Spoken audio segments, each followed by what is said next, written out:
Both you guys, very proud of you. I know starting an apprenticeship isn't easy. I've done it. You work all day, go home, maybe eat dinner, go to school for 3 or 4 hours, and then go home late at night. Then get back up again and do it all over again.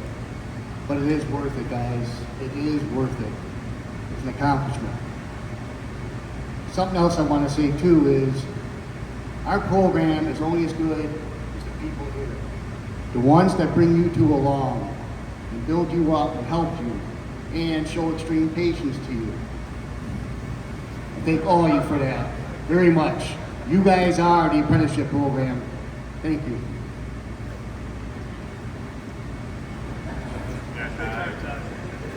All right, I'll say just a few things. Along the lines of Jim, I do want to thank all you guys that put your efforts into these guys. It's really important that you do that. And guys, now it's your turn. You got to keep learning, keep going, and you got to pass that knowledge on to the next group. So, thank you guys, and thank you guys.